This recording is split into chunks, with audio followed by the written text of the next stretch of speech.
Bonsoir. Zero Lopez. Boa noite, meu nome é Vlades Lopes. Bonsoir, Pasquale David. Ensemble, on fait partie du collectif Black Carpet. Et on est nominé au CV Awards pour la catégorie Event Planner of the Year. À Black Carpet, on organise des soirées. Et un point très important, on crée des souvenirs. Nous sommes créateurs de souvenirs. Ben, je pense que on s'est rencontrés, moi et Vlad, 2008-2009. On se connaissait déjà avant. Et on a toujours voulu faire des soirées au Luxembourg. C'était notre plus grand but. À cet âge-là, on était jeunes et on voulait faire quelque chose pour le Luxembourg. Et on voulait être cool. Franchement, on voulait être cool. Et donc, on s'est décidé à se mettre ensemble pour faire une soirée, mais on trouvait qu'il manquait une personne, il manquait quelque chose. Il manquait un troisième élément. Mais bon, qui est donc ce troisième élément? Voilà, comme Zero il a dit, donc à l'époque on cherchait encore une troisième personne pour faire partie de notre groupe. Donc c'est là, à cette époque aussi, je travaillais dans un club au Luxembourg. Et c'est là que j'ai rencontré David. Et quand je l'ai rencontré, je me suis dit, non, ce mec-là, je pense qu'il ferait bien partie de notre groupe. Donc je l'ai proposé, je lui ai dit, écoute David, Zero et moi, on a des idées, on a des projets. Viens une fois, on va te présenter tout ça et tu verras ce que tu en penses, quoi. Exact. Après ça, après la proposition de Vladi, j'ai décidé en tout cas de les rencontrer tous les deux ensemble, Zero aussi. Et ils m'ont exposé un peu leurs projets, leurs idées. Et je trouvais qu'ils avaient une très belle vision. Moi, venant de l'étranger, quand je suis arrivé ici, il n'y avait pas grand monde que j'avais rencontré avec une vision comme ça. Et là, tout de suite, on s'est entendu. On a commencé à créer de fil en aiguille, ça s'est fait directement. Et la première Black Carpet est arrivée et depuis, nous voilà, on est encore là ici, après 4 ans. Black Carpet. Yes. Je pense que nos inspirations, je dis nous parce qu'il y a 3 grands mots à dire sur notre inspiration. Je pense que c'est tout d'abord la musique. Toute la musique qu'on passe dans nos soirées, on essaie toujours d'être au top côté musique et de ne pas être trop commercial, de vraiment passer des choses qu'on aime mais que aussi le public aime.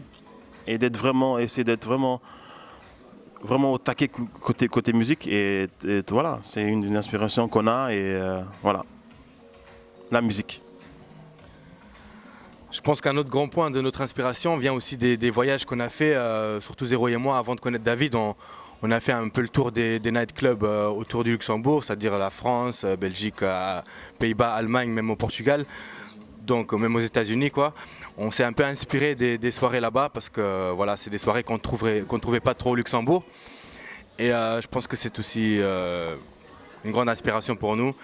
Et c'est ce qu'on veut aussi transmettre dans nos soirées, c'est que quand les gens viennent ici, c'est qu'ils se sentent ailleurs qu'au Luxembourg. Donc les faire voyager lors des soirées Black Carpet. Le troisième point, déjà pour le deuxième point, moi aussi j'ai voyagé. Hein. Même avant vous, on a tous voyagé. Non, je rigole. Non, mais pour dire, ah mon gars, et Telbruck, exact, en haut là-bas, là. T'es loin, frère. Ouh.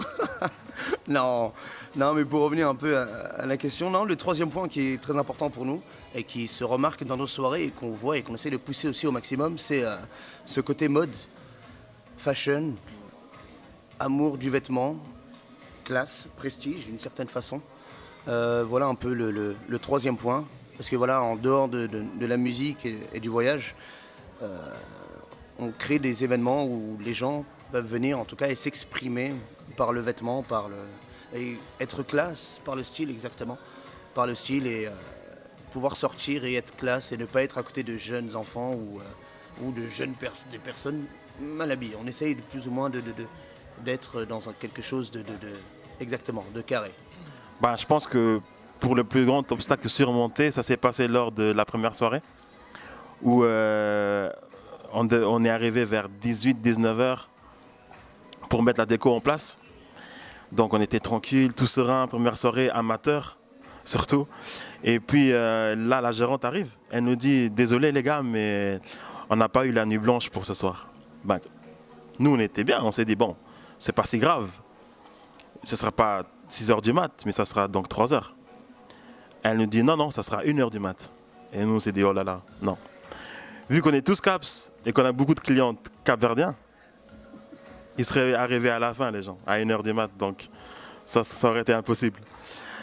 Donc ouais, ça c'était vraiment un coup dur, mais on a su rebondir par après. Et on a eu de la chance par rapport à nos relations. Ouais, c'est vrai qu'à l'époque-là, notre première soirée, on avait déjà quand même pas mal d'amis qui faisaient partie du milieu de la nuit. Donc on a quand même réussi assez vite à trouver un établissement qui a bien voulu accueillir notre événement.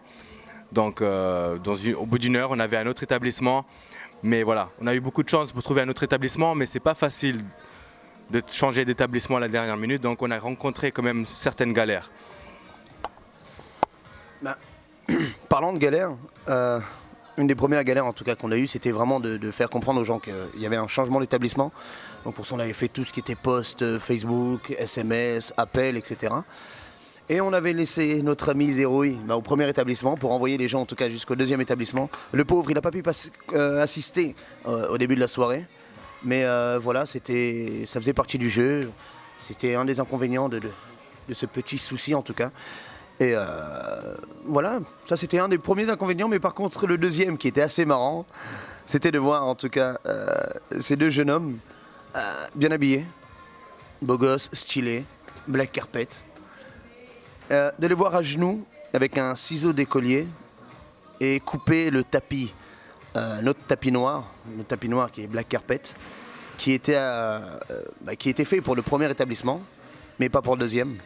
Et donc, ils ont dû mettre la main à la pâte et couper ce ciseau-là à l'aide des phares de Angelo. Les phares de Angelo. Angelo avec ses phares. Sans ça, on n'aurait pas eu de tapis noir et les gens n'auraient pas compris le délire de notre première soirée. Mais voilà un peu le mauvais côté de Black Carpet qui a été cette première... le pire souvenir qui a été cette première soirée en tout cas. Et en meilleur souvenir... Je vais te laisser discuter. Je pense que le meilleur moment de notre carrière, ça s'est passé ici, au Gloss, parce qu'on est au Gloss là, vous voyez. Et ça s'est passé ici, c'était le 16 décembre 2016, pour l'édition Indos Jeans, où je pense que c'était l'une des soirées où on a le plus réussi, où on a atteint le maximum de personnes. Et les gens, c'est très contents, il y avait une ambiance de malade. Les DJ ont vraiment tué le game. Et franchement, c'était quelque chose. C'était vraiment top. Et je pense que c'était là qu'on a pris vraiment un step vers le haut. Et ouais, c'était vraiment le meilleur moment de notre carrière. Indos Jeans, Black Carpet. Jusqu'à maintenant. À voir pour la suite. Je pense que pour le plus grand rêve, tous les trois on est assez d'accord sur ça. Donc depuis le début de notre aventure, on en discute et ce serait d'un jour pouvoir avoir un établissement qui porterait peut-être le nom de Black Carpet ou autre, mais qui reflète un peu l'esprit Black Carpet. Donc que nos gens qui viennent à nos soirées retrouvent ce qu'ils ont trouvé dans nos soirées, dans cet établissement. Et voilà quoi. Donc pour nous, le plus grand rêve, c'est d'avoir une fois un établissement à nous. On puisse refléter un peu ce qu'on fait lors de nos soirées, quoi. Niveau rêve, oui, ça c'est un de nos rêves, mais on a aussi d'autres ambitions et on est aussi sur des projets qui sont en cours de réalisation pour des événements ici au Luxembourg et des événements au Cap-Vert aussi. Voilà, on aimerait bien aussi un peu partager notre expérience acquise ici au Luxembourg et à l'étranger, ici en Europe. Et créer quelque chose en tout cas sur notre terre, en tout cas qui est le Cap-Vert. Et voilà, on n'en dira pas plus parce que c'est en cours de réalisation, mais restez connectés et puis venez à nos soirées. Si on mérite de gagner, peut-être un peu, je ne sais pas, je ne pourrais pas dire qu'on mérite de gagner, mais en tout cas on est déjà fiers d'être arrivé jusque-là. On n'avait jamais pensé avant ça être nominé dans une catégorie déjà événementielle et en plus un awards capverdien. Donc déjà premièrement pour nous c'est un honneur et une fierté. Et pas que pour nous, pour nos familles aussi. Pour nos familles aussi qui nous voient évoluer depuis 4 ans. Donc si on mérite de gagner, je ne sais pas, je dirais c'est à vous de décider, mais en tout cas on est très fiers d'être là et très fiers d'être nominés. Et on va continuer en tout cas à faire des choses, de grandes choses pour peut-être continuer à être nominé, peut-être un jour gagner. Mais en tout cas, merci. Merci à vous. Donc, ultime et dernière question. votre conclusion pour motiver le public à voter pour vous. DJ